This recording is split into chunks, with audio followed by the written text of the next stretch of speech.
प्रश्न नंबर 1, कन्यादान कविता में कवि आग जलाने के संदर्भ में क्या संदेश देता है। कन्यादान कविता जो हमने पढ़ी है, जिसके अंतर्गत कवि ने हमें एक कन्या के विवाह से संबंधित जो माँ अपनी भूमिका निभाती है, उस भूमिका को वहाँ पर इस कविता में दिखाया गया है कि कैसे माएँ जो हैं अपनी विदा करने वाली बेटी को शिक्षाएं देती हैं कि किस तरीके से उनको अपने आगे का जीवन जो है व्यतीत करना है, और उससे संबंधित वो सारी शिक्षा वो देती है। लेकिन यहाँ पर माँ जो है वो अपनी बेटी को शिक्षा देती हुई नज़र आती है कि किस तरीके से एक लड़की होने के बावजूद भी उसे मजबूत बनकर अपने आगे के जीवन को जीना है, जिसके संदर्भ में कवि बहुत सारी बातों को बताता है और बहुत सारे उदाहरणों को देता है। और उन्हीं उदाहरणों में से एक उदाहरण ये भी है कि आग जलाने से संबंधित बात कहना, और वो क्या संदेश देता है या क्या अर्थ देता है। तो माँ जो है वो बेटी को सीख देती है कि वह अपनी सुरक्षा पर आंच ना आने दे, वह समझदारी से ऐसी स्थितियां बनाए कि कोई उस पर अन्याय और अत्याचार ना कर सके। यानी माँ जो है यहाँ पे अपनी बेटी को सीख दे रही है, अपनी अंतिम पूंजी को विदा करते वक्त वो ये सीख देना चाह रही है कि आग जलाने का अर्थ ये है कि आप अपने अंतर में इतना अपनी ताकत ले आए कि हर एक समस्या का आप सामना अपनी समझ के अनुसार सही तरीके से कर सके, यानी कि आप अपनी सुरक्षा कर सके। जैसा कि हम कई बार आप देखते हैं, न्यूज़ वगैरह में देखते हैं कि बहुओं के साथ ऐसा व्यवहार हुआ, वैसा व्यवहार हुआ। उसी के मद्देनज़र सुरक्षा का ध्यान रखते हुए माँ जो है अपनी बेटी को शिक्षा दे रही है कि तुम में इतनी ताकत होनी चाहिए कि तुम अपने साथ होने वाले अन्याय और अत्याचार पर रोक लगा सको और अपनी सुरक्षा पर आंच ना आने दो, जिसकी वजह से आग जलाने के संदर्भ में कवि संदेश देते हुए नजर आते हैं। प्रश्न नंबर 2, कन्यादान कविता में कवि की क्या प्रेरणा है, कवि को क्या चीज़ मोटिवेट करती है। कवि जो है कन्यादान कविता में आसपास अपने जो समाज को ऑब्जर्व करते हैं और उसके आधार पर उन्होंने इस कविता को रचा है, जिसके आधार पर उन्होंने ये बताया है कि कन्यादान कविता जहाँ पर कन्या के विवाह और उसके कन्यादान से लेकर उसके आगे के जीवन के विषय में जानकारी देनी चाहिए। तो इन सब चीज़ों की क्या प्रेरणा है कवि की। कन्यादान जो कविता है उसके माध्यम से कवि स्त्री जगत, यानी कि जो स्त्री है उसके संसार से संबंधित एक जानकारी यहाँ कविता के माध्यम से देना चाह रहे हैं। तो कवि जो है वो स्त्री जगत के मन में समाई भावना कन्या तो दान के लिए है से मुक्त होकर नए मूल्य स्थापित करने की प्रेरणा दे रहा है। यानी कवि इस कविता के माध्यम से ये बताना चाह रहे हैं कि कन्यादान का मतलब ये नहीं है कि कन्या तो सिर्फ दान के लिए होती है, कोई वस्तु नहीं है जो सिर्फ दान कर दी जाए। यानी कि वो इस धारणा से समाज को मुक्त होकर नए मूल्य स्थापित करने की प्रेरणा दे रहे हैं, नई सोच और नए विचारों को लाने की प्रेरणा देना चाहता है। कन्या बेचारी है, निरीह है, स्त्री जाति मात्र उपयोग के लिए है, ऐसी प्रचलित भावना से नारी जाति को मुक्त होने के लिए प्रेरित कर रहा है। और कवि जो है वो इस कविता के माध्यम से ये बताना चाह रहे हैं कि जो बच्चियां हैं, जो कन्याएं हैं, वो बेचारी नहीं है, ना तो निरीह है, ना असहाय है, और स्त्री जाति सिर्फ मात्र उपयोग के लिए नहीं है। यानी उनको किसी भी तरीके से उनके अस्तित्व को नीचा दिखाने की कोशिश ना की जाए। और ऐसी प्रचलित जो भावना है वो नारी जाति को मुक्त होने के लिए वो प्रेरित कर रहे हैं कि लोग उनको कमज़ोर किसी भी तरीके से ना समझे। और कन्या सिर्फ दान के लिए है, कन्यादान इसीलिए किया जाता है, वो कोई वस्तु नहीं है। तो ऐसी धारणाओं को वो ख़त्म करके ये बताना चाहता है कि स्त्री को वो किसी भी तरह से कमजोर ना समझे। कवि के अनुसार जो नारी है वो सौंदर्य की प्रतिमूर्ति है। नारी जो है वो सौंदर्य की मूर्ति है। उसकी कोमल भावना से नारी को मुक्त होकर ऐसे आदर्श स्थापित करना उचित है कि मानव जगत के मन में पल रही दकियानूसी भावनाएं पलायन कर जाएं। दकियानूसी यानी कि गलत सोच, पलायन करना यानी छोड़ना। अब कवि जो है वो आगे पंक्तियों में अपनी कविता में ये भी बताता हुआ नजर आता है कि जो नारी है वो सिर्फ सौंदर्य मात्र के लिए है, उसका सौंदर्य ही सब कुछ ही है। तो सौंदर्य को उसके सौंदर्य को दिखाकर और उसको एहसास करा के नारी को कमजोर और कोमल मान लिया जाता है, और उसको अपने सौंदर्य से संबंधित जो साधन है, यानी नए नए कपड़े, गहने, ये सब उसके जीवन जो बाधाएं बन के आती हैं, इस विचार से लोगों को, इस दकियानुसी भावनाओं से लोगों को पलायन करने की वो सोचते हैं, जिसके माध्यम से कन्यादान कविता में कवि जो है ये बताना चाह रहा है कि स्त्री को कमजोर ना समझे, और स्त्री जो है वो सिर्फ सौंदर्य मात्र नहीं है, और उसके सौंदर्य का फायदा उठाकर कपड़ों और गहनों में ही अपने जीवन को बेकार कर देना, जो उसके जीवन में बेड़ियां बन जाती हैं उसके लिए, वो वैसी दकियानुसी भावनाएं ही ना बनकर रह जाए समाज में, उससे उसको छुटकारा दिलाना चाहता है। प्रश्न नंबर 3, कविता के अनुसार वर्तमान में स्त्रियों की क्या स्थिति है? अब ये जो दकियानुसी सोच है उसको तो कवि हटाने के लिए कविता में बातें बता रहा है, लेकिन अब आज के समय में स्त्रियों की क्या स्थिति है? क्या उसमें कुछ सुधार हुआ है, या वो और भी ज्यादा बेकार हो गई हैं, या फिर मिली जुली स्थिति है?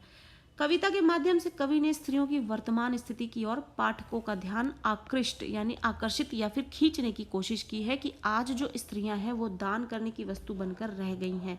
एक तरफ इन्हें दान करके पुरुष प्रधान समाज पुण्य प्राप्त कर लेने का जय घोष करता, तो दूसरी तरफ दान स्वरूप इन्हें प्राप्त करने वाले लोग इनको अपनी सुविधा अनुसार लाखों तरह के आचरण संबंधी प्रतिमान गढ़कर उसमें कैद कर देते हैं। अब ये पंक्तियां जो कि इतनी कठिन है बच्चों के लिए, उनको यहाँ पर आसान भाषा में अगर हम समझें तो ये बताया जा रहा है कि कवि बताना चाहते हैं कि आज के समय में जो स्त्रियां हैं, जिनको दान की वस्तु समझ लिया गया है, जिन्हें कन्यादान के नाम पर दान करके, ये जो पुरुष प्रधान समाज है, यानी जहाँ पर सिर्फ पुरुषों को ही मुख्य रूप से आगे करके रखा जाता है, वो उसको पुण्य प्राप्त, आप जानते हैं भारतीय संस्कृति में चीज़ों को दान करना पुण्य माना जाता है, वैसे ही कन्यादान को भी एक बहुत बड़ा पुण्य बताकर उसे प्राप्त कर लेने का जो जय घोष है, जयकारा लगाते हैं लोग, उसकी बात हो रही है। तो दूसरी तरफ दान स्वरूप इनको जो पाने वाले लोग हैं वो अपनी सुविधा के अनुसार लाखों तरह के आचरण संबंधी प्रतिमान गढ़कर उसमें कैद कर देते हैं, और जो लोग कन्यादान लेकर अपने घर ले जाते हैं, यानी कि ससुराल में मायके वाले दान देकर जय घोष करते हैं कि कन्यादान किया और सबसे बड़ा दान किया, बहुत बड़ा पुण्य किया, और पुण्य दान करने के बाद, कन्यादान करने के बाद जब ससुराल वालों की तरफ से तरह तरह के आचरण संबंधी जब उनको रूल्स रेगुलेशन सुनने को मिलते हैं कि परिवार में रहने के लिए उनको इस रूल्स के अकॉर्डिंग अपने जीवन को व्यतीत करना पड़ेगा, तो ये आचरण संबंधी जो प्रतिमान गढ़ के नियम जो दे दिए जाते हैं उसमें उसको कैद कर लिया जाता है। यहाँ तक कि स्नेह में पाली पोसी गई जो लड़कियां हैं, आज ससुराल जाने पर इतनी प्रताड़ित, पीड़ित, परेशान करना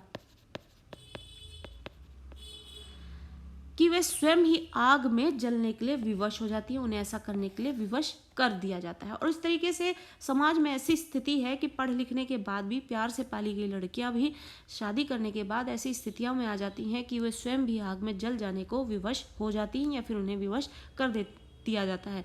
इसके पीछे बहुत से कारण होते हैं, पर ओवरऑल जो वर्तमान स्थिति है, कवि ये बताना चाह रहा है कि इतना ज़्यादा प्यार से पली होने के बावजूद भी लड़कियों के साथ हो जाता है, पढ़े लिखे होने के बावजूद भी ऐसा हो जाता है।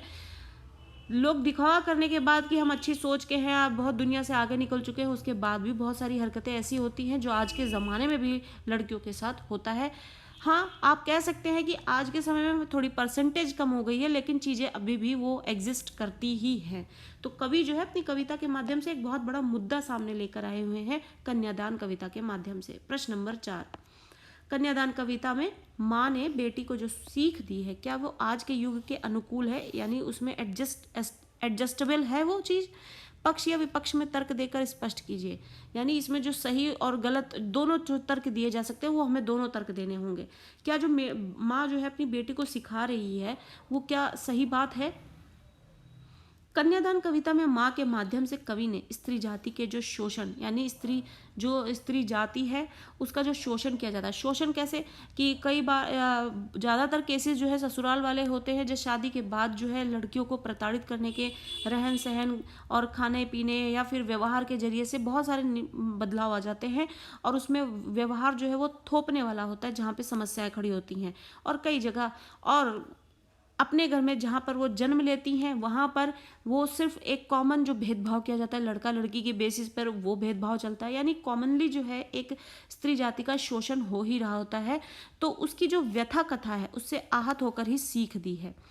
जो कवि हैं उन्होंने स्त्री जाति का जो शोषण देखा है समाज में, उस दुख भरी कथा को देखकर उससे आहत होकर यानी दुखी होकर पीड़ित होकर जो है लेखक ने कन्यादान कविता में एक सीख दी है। आधुनिक समाज में एक और तो नारी को अनेक उपमानों से सम्मानित किया जाता है, तो दूसरी ओर यथार्थ जीवन में नारी से विपरीत व्यवहार भी किया जाता है।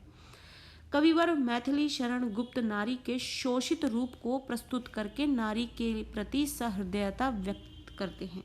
ये जो कवि हैं यानी कि मैथिली शरण गुप्त जी, उन्होंने नारी के प्रति आवाज़ को उठाया है और जो उनके प्रति गलत व्यवहार हो रहा है उसके प्रति इस कविता के माध्यम से, लेख के माध्यम से जो उन्होंने बातें उठाई हैं, उससे उन्होंने अपनी नारी के प्रति जो उनके दिल में जो कोमल भाव है उसको व्यक्त किया है कि अबला जीवन हाय तुम्हारी यही कहानी। इनकी एक कविता है यशोधरा, जिसमें महात्मा बुद्ध और उनकी पत्नी जिनका नाम यशोधरा था उनके जीवन की कहानी सुनाई गई है कि यशोधरा का जीवन कैसे हो गया था। महात्मा बुद्ध जब उन्हें अकेला सोता हुआ छोड़ जाते हैं और साधुत्व को प्राप्त कर लेते हैं, तो वहीं से ये पंक्ति ली गई है कि अबला जीवन हाय तुम्हारी यही कहानी, यानी कि औरत का जीवन ऐसे ही है, तुम्हारी यही कहानी है, जहाँ पर हर कदम पर उसको परेशानियों का सामना करना पड़ता है। तो कवि जयशंकर प्रसाद जी जो हैं वो नारी को श्रद्धा का प्रतीक मानकर कहते हैं। अब ऐसे ही हिंदी के कवि हैं जयशंकर प्रसाद जी, वो भी नारी के प्रति अपनी इज्जत को प्रकट करते हुए कहते हैं कि नारी केवल तुम श्रद्धा हो, यानी वो नारी को एक श्रद्धा मानते हैं, कहकर उनके प्रति सम्मान को व्यक्त करते हैं। फिर भी हमेशा से दबी चली आ रही नारी के प्रति शोषण की जो प्रवृत्ति है उसे कन्यादान कविता की माँ परिचित है। जो शोषण होता है वो कन्यादान कविता में माँ का जो रोल दिखाने वाली स्त्री है, जो अपनी बेटी को ये सीख दे रही कि किस तरीके से तुम अभी तक तो तुम सयानी तो हो गई हो, लेकिन तुमने अभी समाज का जो दूसरा रुख है, दूसरा साइड है, वो अभी तक नहीं देखा है, क्योंकि अभी तक माँ बाप के साय में पली थी तुम। तो इस तरीके से वो अपनी बेटी को जो है वो सीख देती हुई नजर आती है कि तुम्हें आगे के जीवन में कैसे सामना करना है।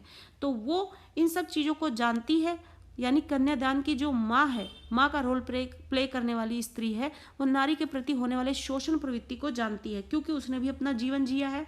वो उससे ज्ञान उसने जो शिक्षा ली है उससे वो अपनी बेटी को नहीं उससे दो चार होने देना चाहती, इसलिए वो सीख दे रही है और वो माँ जो है इन सब चीज़ों से परिचित है। आधुनिक युग में कहा तो जाता है कि कन्या सृष्टि की जननी है, यानी ये जो संसार है ये उसकी जननी है, यानी माँ है, सौंदर्य की अवतार है, उन्हीं को आग में धकेला जाता है। अतः बेटी को सावधान करना आधुनिक युग के अनुकूल है। यानी कि ये बात सही है कि हमें उन्हीं कन्याओं को सावधान करना जो है एक सख्त कदम तो है ही और एक अनुकूल कदम भी है। कहने का अर्थ है कि उनके दुख के साथ आंसू बहाने की बजाय उनको सावधान करना सिखाना चाहिए, उनको जागृत करना चाहिए, जिससे कि वो अपने लिए स्वयं कदम उठाना सीख सके। तो ये जो कन्यादान कविता में माँ ने अपनी बेटी को जो सीख दी है वो आज के युग के समाज के हिसाब से बहुत ही सही चीज़ है। लोग बच्चों को और बेटियों को या फिर जिसके भी साथ अन्याय हो रहा है, शोषण हो रहा है, उसको आवाज़ उठाना सिखाना चाहिए, उसको सावधान करना चाहिए, जिससे कि वो कुछ सोच समझने की क्षमता रखे और अपने लिए स्वयं के लिए वो खुद जो है अब ताकत लगाए अपनी और जोर लगाए, जिससे कि वो अपने लिए आवाज़ उठाकर अपने लिए न्याय खुद प्राप्त कर सके। प्रश्न नंबर 5, लड़की जैसी दिखाई मत देना, ये आचरण लड़कियों में दिखने लगा है, इस बदलते हुए लड़कियों के स्वभाव पर टिप्पणी कीजिए। यानी प्रश्न हमसे पूछ रहा है कि लड़की जैसी दिखाई मत देना। कविता में हमें ये पंक्ति देखने को मिलती है जहाँ माँ बोलती है अपनी बेटी से कि लड़की हो लेकिन लड़की जैसी दिखाई मत देना। यानी लड़की का सिमिलर जो है लोग समझते हैं कोमलता, शांत, चुप, बुद्ध और इस तरीके से बुजदिल जो है उसको मानकर, यानी जो अपने लिए आवाज़ ना उठा सके, ऐसा मान लिया गया। ये लड़की के सिनोनिम्स मान लिए हैं लोगों ने। इसको ध्यान में रखते हुए माँ जो है अपनी बेटी को ये सिखाती है कि तुम लड़की तो हो पर लड़कियों जैसे शौक पालकर नए नए कपड़ों और गहनों में लद के ना रह जाना जिससे लोग तुम्हें कमज़ोर मान लें, बल्कि अपनी ताकत से, अपने व्यवहार से, अपने विचार से लोगों को मजबूत दिखाई देना जिससे कि तुम पर अत्याचार ना हो सके, अन्याय ना हो सके। तो लड़की जैसी मत दिखाई देना, यह आचरण लड़कियों में दिखने लगा है। इस बदलते हुए लड़कियों के स्वभाव पर टिप्पणी कीजिए। यह आचरण लड़कियों में दिखने लगा, यानी आप देखेंगे बहुत हद तक कुछ परसेंटेज है जो है लड़कियां बहुत जो है अपने लिए खुद से ही जो है लड़ने को तैयार रहती हैं। लड़ने को तैयार यानी कि उनके साथ अगर कुछ गलत हो रहा है तो वो स्वयं आगे आती हैं, वो डरती नहीं है, घबराती नहीं है, चुप नहीं रहती हैं कि उनके साथ अन्याय किया जाए और वो चुपचाप सहती रहें। तो ये दिखने लगा है। तो ये चीज़ कहाँ तक अच्छी है, सही है, गलत है, क्या है, इस पर हमें उत्तर देना है। लड़की जैसी दिखाई मत देना, ऐसा प्रभाव आज लड़कियों के में घर कर गया है। ऐसा प्रतीत होता है कि माँ की ऐसी सीख की गूंज जो है सर्वत्र अब सब जगह दिखाई दे रही है। इसका ऐसा प्रभाव पड़ा है कि घर से बाहर तक लड़कियां इतनी प्रभावी हो गई कि अब पुरुष विवश हो गया है, यानी वो मजबूर हो गया है। पुरुष ने रसोई में काम करना सीख लिया है। इतना ही नहीं, पुरुष को अपने अस्तित्व की चिंता भी सताने लगी है अब। प्रश्न नंबर 6, वैवाहिक जीवन की त्रासदी क्या है, यानी वैवाहिक जीवन जो है उसमें समस्या क्या है, आखिर जो शादीशुदा जिंदगी है उसमें समस्या क्या है। नव विवाहिता यानी नई नई शादी हुई जो है लड़कियां को ऐसा कब लगने लगता है कि वैवाहिक जीवन मर्यादाओं का बंधन मात्र है, यानी जो जिनकी नई नई शादियां हुई होती हैं, यानी जिसका नया विवाह हुआ है, जिसने एक्सपीरियंस गेन कर लिया है और वो ये समझ गया है कि वैवाहिक जीवन जो है, शादीशुदा जीवन जो है सिर्फ मर्यादाओं का, मर्यादा यानी सीमा, कि आपको ये चीज़ इतने में करनी है, ऐसे करनी है, बस हर चीज़ पे रोक रुकाव है, हर चीज़ को सीमा में दायरे में रह के करना है, उसका सिर्फ बंधन मात्र है, वो एक बंधन बनकर रह जाता है वैवाहिक जीवन। ये चीज़ कब समझ में आ जाती है किसी भी स्त्री को, वैवाहिक जीवन की ये त्रासदी क्या है, पहली बात तो समस्या क्या है, दूसरा कब एहसास होता है कि वैवाहिक जीवन सिर्फ मर्यादाओं का बंधन मात्र है। विवाह से पूर्व लड़की अनेक कल्पनाओं को संजोए रखती है, विवाह के बाद उसकी कामनाओं पर यानी इच्छा पर पानी फिरता हुआ दिखाई देता है, तो उसे जीवन त्रासदियों से भरा प्रतीत होने लगता है, यानी समस्याओं से भरा हुआ दिखने लगता है। यही उसके वैवाहिक जीवन की त्रासदी है और यही जो शादीशुदा जिंदगी है उसकी सबसे बड़ी समस्या है। उसकी अपेक्षाओं के अनुसार, यानी जितना वो उम्मीद करती है उसके अनुसार वैवाहिक जीवन नहीं होता है और पारिवारिक सामाजिक मर्यादाओं के बंधन में इतना जकड़ दिया जाता है कि पितृगृह यानी कि पिता का जो घर है, पिता का घर, उसमें जो मिला स्नेह है उससे पली लड़की घुटन का अनुभव करने लगती है। उस समय ऐसा लगता है कि संपूर्ण परिवार की मर्यादा नवविवाहिता के मर्यादा पालन में ही है। ऐसा लगने लगता है कि घर की सारी इज्जत सिर्फ उस नई नवेली शादी की हुई लड़की के ही मर्यादा में ही जो है, सारे घर की मर्यादा से ही को बांध कर ले चलने की जो जिम्मेदारी है सिर्फ उस अकेली लड़की पर ही आ गया है। परिवार का प्रत्येक जन उसे ही यह सीख दिखाई देता है कि तब लगता है कि वैवाहिक जीवन जो है मर्यादाओं का सिर्फ बंधन मात्र है। हर जगह पर आपको रूल्स रेगुलेशंस बताए जाएंगे और आपको लगेगा कि सिर्फ बंधन है वैवाहिक जीवन में, और ये जो है एक क्षण पर आकर आपको एक घुटन सी देने लग जाता है। तो ये वैवाहिक जीवन की समस्या बन जाता है। प्रश्न नंबर 7, बेटी अभी सयानी नहीं थी में माँ की चिंता क्या है। जब ये पंक्ति बोली गई है कि माँ के द्वारा कि बेटी अभी सयानी नहीं थी, यानी वो इतनी समझदार नहीं है अभी, क्योंकि उसने सब अच्छे अच्छे पल ही अपने घर में गुजारे हैं। अब समस्याएं कैसे होती हैं, तरह तरह के विचार और रोक रुकावट के बाद जीवन को कैसे जिया जाता है। जब ससुराल जाता है व्यक्ति, कोई भी स्त्री या लड़की, तभी उसे इन सब चीज़ों का पता लगता है, जिसकी वजह से माँ जो है वो कह रही है अभी वो उसके अनुसार इतनी सयानी नहीं हुई है, समझदार नहीं हुई है। तो इस बात में माँ की क्या चिंता दिखती है, कन्यादान कविता के आधार पर हमें बताना है। या फिर आपको इसी से सिमिलर एक और क्वेश्चन किया जा सकता है कि बेटी अभी सयानी नहीं थी, कन्यादान कविता के आधार पर प्रस्तुत पंक्तियों में अभिव्यक्त माँ की चिंता का, अब इसमें जो अभिव्यक्त माता की जो चिंता है उसका कारण क्या है। उसका कारण यह है कि बेटी जो है अभी सयानी नहीं थी में माँ की चिंता यह है कि बेटी को अभी दुनियादारी की समझ नहीं है, यानी वो अभी दुनियादारी नहीं जानती कि मेल मिलाप कैसे किया जाता है, दुनिया समाज कैसे बना के रखा जाता है, इन सब चीज़ों की समझदारी अभी उसमें नहीं है। दूसरा, बेटी अभी भोली है और सरल है, यानी कि आप कह सकते हैं जो सरल स्वभाव होता है, जो मन में है दिल में है वो सामने है। तो दुनिया समाज को चलाने के लिए और तरीके का व्यवहार चाहिए होता होगा, वो उस अनुसार नहीं है, तो वो बहुत भोली है, सरल है भी, वह आग का दुरुपयोग भी कर सकती है। इस वजह से माँ जो है अपनी बेटी को सीख देती हुई नजर आती है। तीसरा, बेटी अपने रूप सौंदर्य पर सम्मोहित हो सकती थी, यानी अपने रूप सौंदर्य पर ही वो मुग्ध होकर सिर्फ उसी में ही घूम कर रह जाती। अच्छे अच्छे कपड़े और गहने ही उसे सिर्फ अपने अपने में फंसा कर रखते हैं, और उसका अपना जो अस्तित्व है, और लोग जो उसे कमजोर मानने लग जाएंगे, कोमल मानने लग जाएंगे, और उसके साथ ही उसके साथ जो अत्याचार होंगे, अन्याय होंगे, वो भी जुड़ा हुआ साथ में चला आएगा। चौथा कि बेटी जो है वस्त्र और आभूषणों के भ्रम में फंसकर शोषण का शिकार हो सकती है। तो ये सारे मेन कारण है जिसकी वजह से माँ बोलती कि बेटी अभी सयानी नहीं थी, यानी वो अभी समझदार नहीं है, किसके अनुसार, शादीशुदा जिंदगी गुजारने के लायक। प्रश्न नंबर 8, कन्यादान कविता में आए व्यंगों को स्पष्ट कीजिए, यानी जो टॉन्ट्स दिए हैं कवि ने, वो टॉन्ट हमें बताने हैं जो जो आए हैं। कवि ने कन्यादान कविता में सामान्य रूप से बड़ी ही विनम्रता से बात की और सहजता से वर्तमान समाज पर व्यंग्य करते हुए कहा है कि किंतु इन व्यंग्यों में तीक्ष्णता है नहीं है, तीक्ष्ण व्यंग्य नहीं है, बहुत कठोर व्यंग्य नहीं है। मतलब कविता में आए व्यंग्य जो है इस प्रकार है, अपने चेहरे पर मत रीझना, अपने चेहरे पर, यानी तुम स्त्री हो, सुंदर हो, तो तुम अपने चेहरे को देखकर स्वयं पर ही रीझती रहोगी कि मैं बहुत सुंदर हूँ, और इस तरीके से लोग तुम्हें सौंदर्य का उलाहना दे देकर उसी में तुमको फंसा के रखेंगे, जिससे कि तुम आभूषणों और वस्त्रों में उलझ कर रह जाओ। यह माँ ने अपनी बेटी को सीख दी है, और साथ ही उन लड़कियों के प्रति व्यंग्य किया है जो अपने सौंदर्य के कारण इतराती और इठलाती हैं। बहुत सारी लड़कियां ऐसी हैं जिनको अपनी सुंदरता के आगे और कुछ नहीं समझ में आता, कुछ नहीं समझती हैं वो।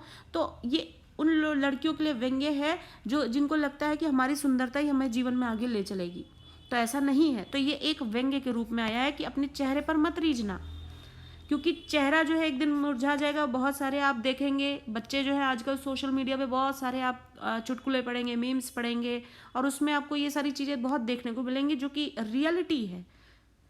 वस्त्र और आभूषण शाब्दिक भ्रमों की तरह बंधन है स्त्री जीवन के। एक टॉन्ट ये दिया है कवि ने कि जो वस्त्र और आभूषण है ये शाब्दिक भ्रम है, और ये एक्चुअल में स्त्री जीवन का बंधन बन जाते हैं, क्योंकि लोग समझते हैं कि स्त्री को उसका नए कपड़े दिला दो, गहने दिला दो, उसी में खुश रहेगी, घर में रहेगी, मर्यादाओं को गिना दो और वो उसी में बंद कर रह जाएगी।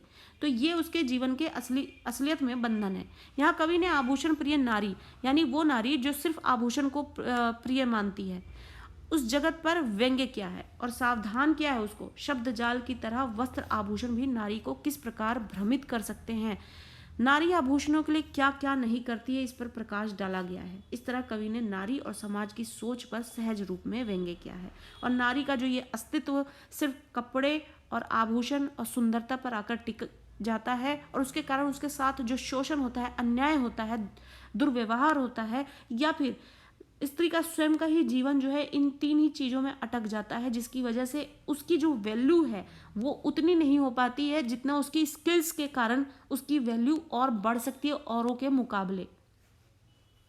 तो जो उसकी स्किल्स हैं वो ज़्यादा वैल्यू करते हैं, लड़कियों को उस पर फोकस होना चाहिए,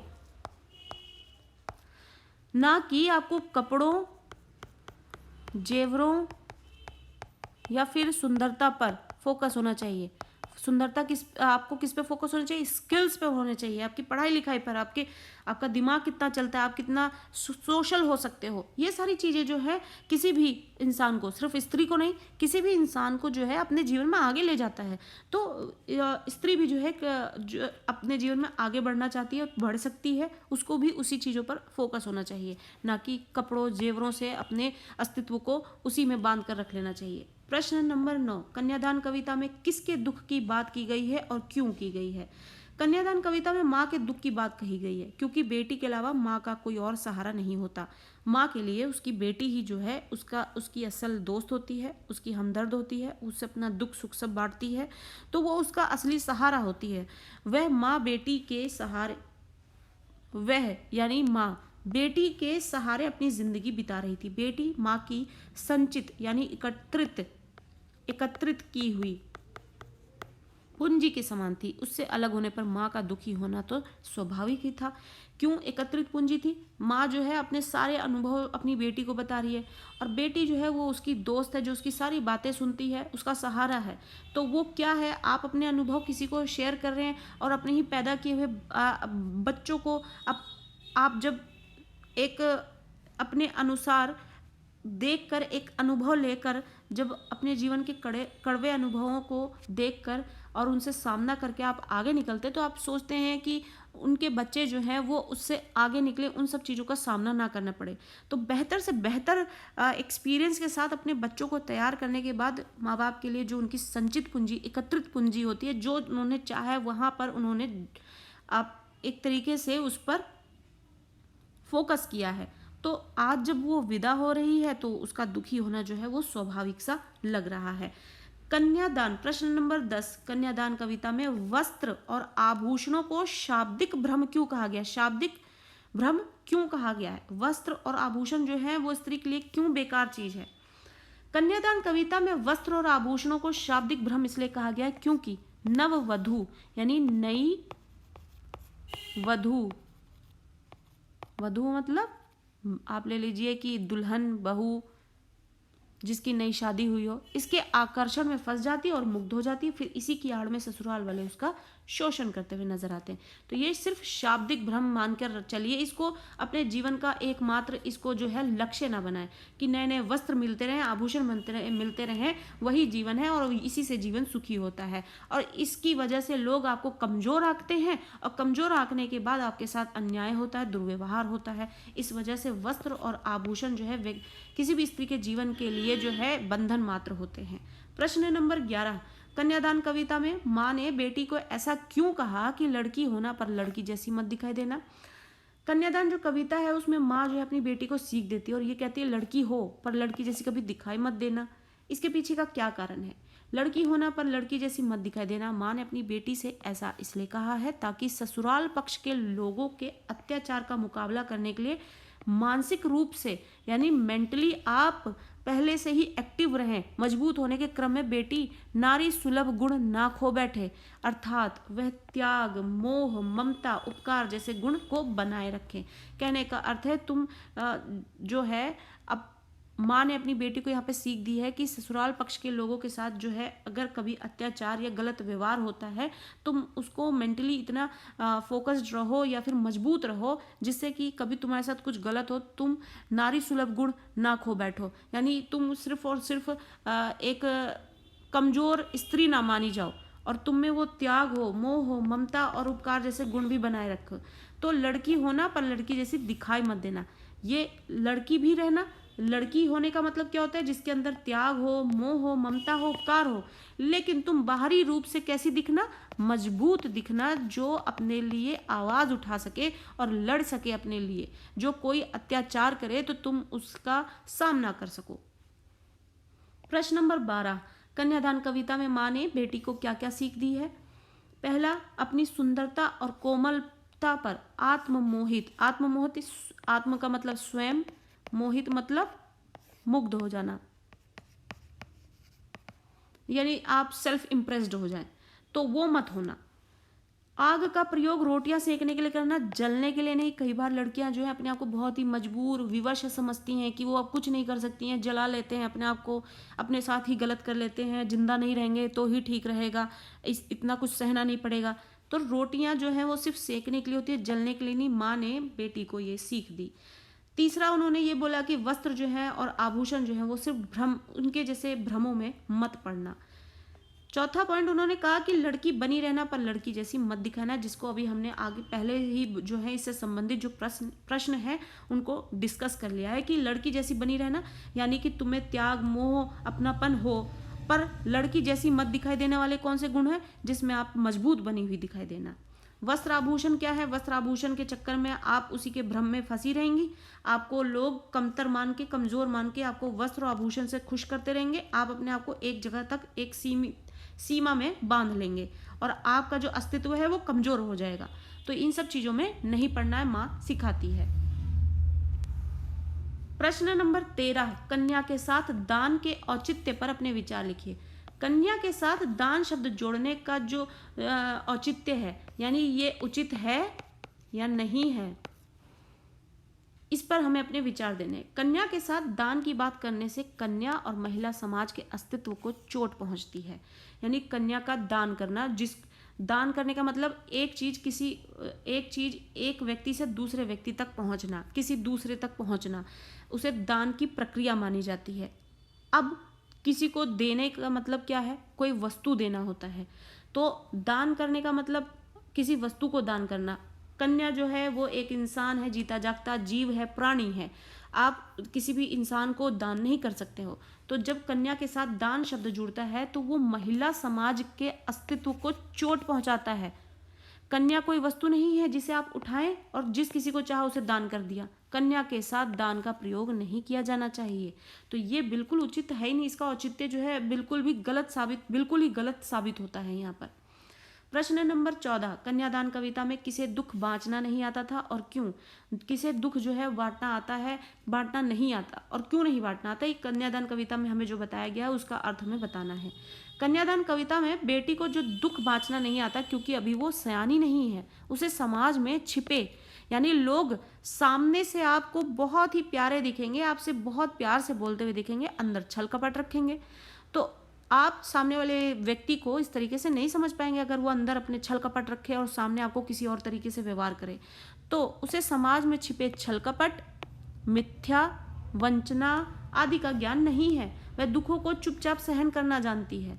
तो इस तरीके से वो उसे दुख बांटना नहीं आता। और क्यों नहीं आता, ये इसके कारण है। प्रश्न नंबर 15, कन्यादान कविता की माँ जो है वो परंपरागत माँ से कैसे भिन्न है? यानी जो दूसरी माँ हैं उन माँओं से कैसे अलग है? परंपरागत माँ जो अपनी बच्चियों को कुछ और सिखाती हैं कि जैसे ससुराल वाले रखेंगे तुम वैसे ही रहना, कोई कुछ कहे तो बिल्कुल मत बोलना, उंगली मत उठाना, ऊंची आवाज में मत बात करना। लेकिन यहाँ इस कविता में माँ जो है वो अपनी बेटी को सिखाती है कि तुम कमजोर मत पड़ना और आभूषणों और वस्त्रों के जाल में मत फंसना। और इस तरीके से वो अपनी बेटी को फिर भी अभी सयानी भी नहीं समझती है कि लोगों में जो छल प्रपंच होता है, जो अंदर के व्यक्तित्व में शामिल करके रखता है और बाहरी रूप से वो कुछ और दिखता है। तो वो ये सब चीज़ें जानती है, वो अपनी बेटी को सिखाने की कोशिश कर रही है। तो ये परंपरागत माँ से भिन्न है। कैसे? माँ जो है उसे लड़की जैसा न दिखने की सीख दे रही है। और जो आम माएँ हैं वो ये बोलती है कि तुम लड़की हो, जरा शर्म हया लाज का ध्यान रखा करो। दूसरा पॉइंट है, माँ उसे आग का प्रयोग सिर्फ रोटियां पकाने के लिए करने को कहती है। अब यहाँ माँ जो है अपनी बेटी को सिखा रही है कि आग जो होती है वो रोटियां सेकने के लिए होती हैं, ना कि स्वयं को जलाने के लिए, अपने आप को नुकसान पहुंचाने के लिए। लेकिन आम माएँ होती हैं, आम जीवन में जो माएँ होती हैं वो ये बोलती हैं कि ससुराल में जैसा जीवन होगा वैसे जीना, उंगली मत उठाना, शोर मत करना, अपने जीवन को बेकार मत करना चारों तरफ उसका दुखड़ा सुनाकर। तो कहीं ना कहीं वो इनडायरेक्ट वे में ये बताना हो गया कि जैसा है, अगर जिंदा रख रहे हैं तो जिंदा रहिए और मार डालते हैं तो मर जाइए। तो इस तरीके से यहाँ पर जो है ये परंपरागत माँ से अलग माँ जो है यहाँ पर अपनी बेटी को सिखाती है कि रोटियों को सेकने के लिए ही होती है आग, किसी के जलने मरने के लिए नहीं। तो इसका सही प्रयोग करना सीखे। तीसरा पॉइंट, वह उसे आभूषण वस्त्र आदि के लोभ से बचने के लिए कहती है। और आप देखेंगे ज़्यादातर लड़कियां जो है वो कितना गहनों जेवरों में, जिसको आप गोल्ड डिगर बोलते हैं, जो सिर्फ गोल्ड इकट्ठा करने में का शौक रखती हैं, उसी का शौक रखती हैं और उसको इकट्ठा करती हैं। उसके लिए चाहे उन्हें कुछ भी मतलब कि वो अपने पास रखी जमा राशि को सिर्फ आभूषणों को खरीदने में लगा देती हैं। चाहे उनके और भी शौक हो, वो अपने अपने स्किल्स को डेवलप कर सकती हैं, अपने नाम इज्जत कमा सकती हैं, जीवन में आगे बढ़ सकती हैं, लेकिन वो उनसे आभूषण खरीद के अपने जीवन को उसी में सुखी मानती हैं। तो यहाँ पर माँ जो है अपनी बेटी को शिक्षा देते हुए नजर आती कि वो आभूषण और वस्त्र से दूर रहे, उसके लोभ से बचे। तो ये परंपरागत माँ से अलग हो गई। अगला पॉइंट है, वह उसे नारी सुलभ गुण बनाए रखने की सीख देती है। यानी वो नारी जैसे जो गुण होते हैं जिसमें मोह होती है, माया होती है, और आप इज्जत करना, शांत रहना, चुप रहना, ये एक धैर्य रखना जो सबसे बड़ा गुण है वो। लेकिन साथ वो ये कहती है कि तुम नारी जैसी होकर भी नारी जैसी दिखाई मत देना, यानी अंदर नारी वाले सारे गुण रखना, लेकिन बाहरी रूप से तुम मजबूत अपने आप को दिखाना, जिससे कि तुम पर कोई अन्याय और अत्याचार ना कर सके। तो ये परंपरागत माँ से अलग हो गया यहाँ पर। अब आम जीवन में यहाँ पर सीख दी जाती है कि आपको घर परिवार में कोई कुछ भी कहे, आपको चुपचाप वहाँ से निकल जाना है, किसी को कोई जवाब नहीं देना है। तो ये परंपरागत माँ से अलग बात हो गई जो यहाँ पर माँ सीख देती हुई नजर आती है अपनी बेटी को। प्रश्न नंबर 16, माँ की सीख में समाज की कौन सी कुरीतियों की ओर संकेत किया गया है? बुराई।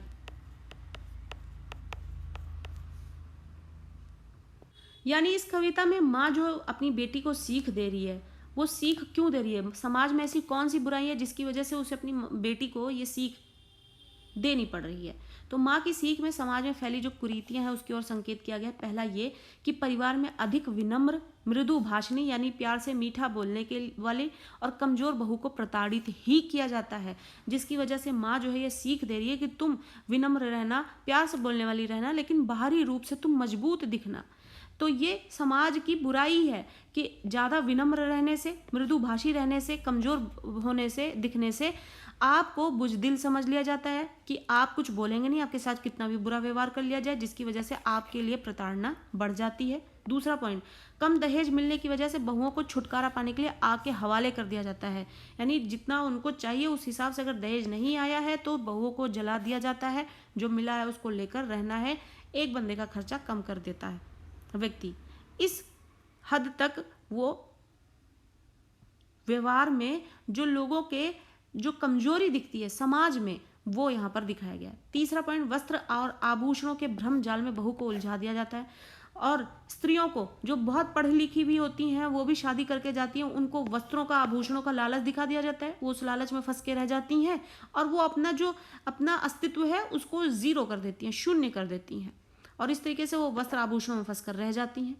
तो ये समाज की बुराइयां हैं जिसकी वजह से एक भी किसी भी लड़की को अपने वैवाहिक जीवन को आगे चलाने के लिए और ढंग से चलाने के लिए या फिर अपने आप ऊपर अत्याचार और अन्याय ना होने के लिए ये सारे इन गुणों के साथ रहना तो चाहिए जिसमें प्रेम, त्याग, धैर्य सब कुछ हो, लेकिन मौका पड़ने पर आप ये भी दिखा सकते हैं कि आप मजबूत हैं इस चीज़ का। इसका मतलब ये नहीं कि आप बदतमीज हो जाएं, गलत व्यवहार करें तो ये ही इस चीज़ का रिजल्ट है, बिल्कुल भी नहीं। आप अपने जो गुण है, जो इंसानियत है, मानवता है, प्रेम, त्याग, धैर्य, ये सब चीज़ें जो है स्त्री के गुण माने जाते हैं, इन सब चीज़ों को मेंटेन रखिए, बना कर रखिए। लेकिन अगर आप पर अत्याचार हो रहा है, अन्याय हो रहा है तो आप उसका सामना करें, आप में इतनी हिम्मत होनी चाहिए। तो इसलिए ताकत और हिम्मत भी इसमें ऐड करके रखना चाहिए और ये बाहरी रूप से होने चाहिए और ये आंतरिक गुण होने चाहिए। प्रश्न नंबर 17, लड़की जैसी दिखाई मत देना, ये आचरण अब बदलने लगा है, इस पर अपने विचार लिखिए। यानी लड़की जैसी दिखाई मत देना का क्या अर्थ है कि लड़की में प्रेम, त्याग, धैर्य होना चाहिए, वो लड़की है। लेकिन अगर वो लड़की जैसी दिखाई नहीं देने की कोशिश में लगी है तो मतलब कि वो बाहरी रूप से उसे ताकतवर और हिम्मती दिखना चाहिए जो अपने ऊपर होने वाले अन्याय और अत्याचार का सामना कर सकती है। तो ये आचरण अब बदलने लगा है। आप देख सकते हैं ये थोड़ा एक रिपीटेड क्वेश्चन है, एक इसी तरीके का क्वेश्चन हम पहले भी पढ़ चुके हैं, तो इस पर हमें विचार देने हैं। लड़की जैसी मत दिखाई देना या फिर लड़की जैसी मत दिखना, इन पंक्ति में लाक्षणिकता का गुण विद्यमान है। इसके माध्यम से माँ स्वीकार करती है कि परिवार व समाज को बनाए रखने वाले गुण, यानी परिवार और समाज किस तरीके से बनकर रहता है, कोमलता से, सुंदरता से, सहनशीलता से, ममता से आदि का लड़कियों में होना अनिवार्य है। किंतु मात्र इन्हीं गुणों को समेट कर ही लड़कियों का व्यक्तित्व उसे कमजोर सा प्रतीत होता है। यानी कहने का अर्थ है कि उनमें ये गुण जरूर होने चाहिए, लेकिन सिर्फ इन्हीं गुणों को आप रखोगे तो लोग आपको कमजोर महसूस करेंगे और उसी के अनुसार आपके साथ व्यवहार किया जाएगा। अतः वह इसे नकार रही है। अतः अब आज के समाज में लड़कियां जो है इसे नकारते हुए दिख रही हैं। उसका मानना है कि लड़कियों में समाज की विपरीत परिस्थितियों से जूझने की क्षमता भी होनी चाहिए। यानी समाज में अगर कुछ गलत हो रहा है तो उससे सामना करने की भी क्षमता होनी चाहिए उसमें। हालांकि बदलते परिवेश में लड़कियां पहले की अपेक्षाकृत अब काफ़ी आत्मनिर्भर हो गई हैं, सेल्फ डिपेंडेंट होती जा रही हैं, जो कि मेरे विचार से अब सकारात्मक बदलाव है। यानी सेल्फ डिपेंडेंट होने एक तो वैसे ही सबसे बड़ा मजबूत कदम है जहां पर आपके साथ किसी भी तरीके का अन्याय और अत्याचार नहीं हो सकता है। तो ये एक सबसे बड़ा बेहतरीन कदम तो पहले ही हो चुका है। प्रश्न नंबर 18, बेटी को अंतिम पूंजी क्यों कहा गया है? बेटी को माँ की अंतिम पूंजी इसलिए कहा गया कि प्राय वो अपने सारे सुख दुख उसी के साथ बांटती थी, यानी वो उसकी दोस्त होती थी, उसकी हमदर्द होती थी, और वो अपने सारे एक्सपीरियंस से जो उसने सीख ली होती है वो उसमें सब वो सारे गुण जो है अपनी बेटी में ही जो है वो उसको इन्वेस्ट करती है। तो वो उसकी ओवरऑल पूंजी है, संपत्ति है, वही उसके सबसे निकट होती है और वही अब उसकी साथ और वही उसकी साथी होती है। लेकिन अब विदा होते वक्त बेटी को जो है वो अपनी अंतिम पूंजी जो है अब विदा होती होने के कारण दुख पहुंचाती हुई दिखती है। प्रश्न नंबर 19, कन्यादान कविता में माँ ने बेटी को अपने चेहरे पर न रीझने की सलाह क्यों दी है? यानी जब कविता में माँ जो है अपनी बेटी को कहती है कि तुम अपने चेहरे को देखकर और अपनी सुंदरता पर ही मोहित मत होते रहना, रीझना यानी मोहित होते रहना, मत होती रहना, इसके लिए सलाह क्यों दी? प्रायः महिलाएं जो है वो अपनी सुंदरता की प्रशंसा सुनकर प्रसन्न हो जाती हैं और इसके बंधन में बंध कर परंपराओं के निर्वाह को ही अपने जीवन की सार्थकता समझ बैठती हैं। यानी कि ऐसी बहुत सारी महिलाएं हैं जो उनको लगता है कि उनका सुंदर होना ही उनके जीवन की सबसे बड़ी अचीवमेंट है। लोग उन्हें सुंदर बोलेंगे तो उन्हें खुशी मिलेगी और वो उसको बनाए रखना चाहती हैं, और इसकी वजह से बाकी लोग जो हैं उसको बंधन में बांध लेते हैं और परंपराओं का निर्वाह करने को मजबूर कर देते हैं और यही जीवन की सार्थकता समझ लेते हैं, यानी उनके जीवन को यही मोटो हो जाता है। वे अपने वास्तविक और आंतरिक गुणों को विस्मृत यानी कि भुला देती हैं। फलतः यानी परिणाम स्वरूप समाज में शोषण का वो शिकार बनती हैं और इस तरीके से जो सिर्फ कपड़ों, गहनों और सुंदरता पर ही में उलझ कर रह जाती हैं, लोग उन्हें कमजोर समझ लेते हैं और इस तरीके से उनका जो शोषण है उसके चांसेस ज़्यादा हो जाते हैं। प्रश्न नंबर 20, माँ का कौन सा दुख प्रामाणिक था और कैसे? यानी कौन सा दुख है माँ का जो प्रामाणिक है, जो प्रामाणिक है, नेचुरल, आप कह सकते हैं कि नेचुरल है वो दुख उसका, और कैसे है? जिस बेटी को माँ जो है बड़े जतन से पाल पोस कर बड़ी करती है, उसी बेटी को किसी अन्य हाथों में सौंपते समय माँ का दुख जो है वो दुखी होना स्वाभाविक हो जाता है। जाहिर है कि कन्यादान के समय उसे ऐसा महसूस होता है कि उसने अपनी आज अंतिम पूंजी दूसरों को दे दी हो। जिस तरीके से आप एक मान लीजिए आप बहुत सारा अमाउंट इकट्ठा करके रखते हैं, बहुत सारा अमाउंट इकट्ठा करके रखते हैं, अभी आपके पास कोई भी ख्याल नहीं है कि उसका क्या करना है, लेकिन एक दिन बाई चांस आपके जीवन में कुछ ऐसी परिस्थिति आ जाती है जहाँ पर उस अमाउंट को आपको खर्च कर देना पड़ जाता है, तो उस दिन आपको दुख होता है कि ये इतनी मेहनत से इकट्ठी की गई अमाउंट है, आपको किस तरीके से इसको आज खर्च कर देनी पड़ रही है और किस वजह से, किन परिस्थितियों में। तो वो उसके कंपैरिजन में एक छोटा सा उदाहरण है, लेकिन इसी तरीके से माँ जो है अपने जीवन में बहुत सारे एक्सपीरियंस, एक तो स्त्री का जीवन है और स्त्री का जीवन बिल्कुल भी आसान नहीं है, और उस बिल्कुल भी आसान जीवन ना होने के कारण माँ ने पहले ही बहुत सारे बड़े बड़े एक्सपीरियंस ले लिए हैं और उस एक्सपीरियंस की वजह से वो अपनी बेटी को बड़े जतन से पालती है कि उसको इन सारे एक्सपीरियंस से जो है जूझना ना पड़े, इसके लिए वो हर एक सीख उसको देती है, सारी इन्वेस्टमेंट उसमें कर देती है अपनी बेटी में, जितनी भी उसने सीख ली है, मेहनत की है, जितना भी एक्सपीरियंस आज तक का उसका है, तो वो अपनी सारी इन्वेस्टमेंट उसमें कर देती है और इस तरीके से माँ बेटी जो है वो एक गहरी दोस्त हो जाती हैं और गहरे दोस्त होने की वजह से उनका जीवन का सुख दुख जो है साझा होता रहता है, पर एकदम से किसी और का हो जाना उसके लिए वो जो है एक स्वाभाविक सा दुख बन जाता है। प्रश्न नंबर 21, कन्यादान कविता में व्यक्त किन्हीं दो सामाजिक कुरीतियों का उल्लेख कीजिए। यानी कन्यादान कविता के माध्यम से स्त्री जीवन का तो उल्लेख किया ही है, उसके माध्यम से हमारे समाज में व्याप्त जो कुरीतियां हैं यानी कि बुराइयां हैं उसका भी हमें कहीं ना कहीं वर्णन मिल ही जाता है। तो वो क्या है? पहला, आग का दुरुपयोग कर नववधुओं को जलाना, यानी बहुत बार बहुत सारे केसेस आ जाते हैं जहाँ पे हमें सुनने को मिलता है कि नववधु को आग से जला दिया गया, किसके कारण? दहेज कम होने की वजह से। दूसरा, नववधु को कमजोर समझकर उसका शोषण करना। अब कमजोर किस लिए समझा जाता है? चुप रहने की वजह से, प्रेम, त्याग, धैर्य, ये सब धारण करने की वजह से लोगों को आपको मजबूत समझना चाहिए, पर वो आपको कमजोर समझ लेते हैं, जिसकी वजह से शोषण होना शुरू होता है, जो कि कमजोरी जो है शोषण इक्वल टू शोषण होता है। आपको आपके साथ जबरदस्ती का व्यवहार करना, वो जो कि आप अपने मन की मर्जी के मालिक, आप स्वतंत्र हैं, आप आज़ाद हैं, हर एक व्यक्ति आज़ाद है जो अपने हिसाब से अपने जीवन को चला सकता है। लेकिन जब आप इस तरीके से कपड़ों गहनों में फंस कर रह जाएं, चुप रहें, प्रेम करने वाले हों, त्याग करने वाले हों, धैर्य धारण करने वाले हों, तो लोग आपको कमज़ोर समझ लेते हैं और आपका शोषण होने लगता है। जो ज़्यादातर भारतीय संस्कृति में स्त्रियों को सिखाया जाता है कि स्वयं में ये गुण धारण करें, आप एक अच्छी स्त्री कहलाएंगी, और इसी वजह से स्त्रियों का शोषण होता है। तो ये सारी चीज़ें जो है हमें इस कविता के माध्यम से पढ़ने समझने को मिलती हैं, और हमें इस कविता से ये समझने को मिलता है कि जो कविता है किस तरीके से एक ज्वलंत उदाहरण पेश करता हुआ दिखता है, और साथ ही समाज की जो बुराइयां हैं उसे पेश करता हुआ दिखाई देता है। बच्चों को पाठ्यक्रम में जोड़कर उससे रूबरू कराना चाहता है। और इस कविता को पहले आप जरूर समझें, आपको प्लेलिस्ट सेक्शन मिल जाएगा जहाँ पर कन्यादान कविता को बहुत ही बेहतरीन तरीके से समझाने की कोशिश की है। देन आप इसको क्वेश्चन आंसर को यहाँ पर करें, जिससे कि आपको बहुत ही इजी क्वेश्चंस आपको मिलेंगे, और बहुत ही आपको डेली लाइफ से रिलेटेड एक टॉपिक है जिसको हर कोई जानता है, समझता है। तो एक बार आप कविता को अच्छे से समझ लेंगे, प्रश्न आपको और भी अच्छी तरीके से समझ में आएंगे, आप इसके उत्तर भी कर पाएंगे।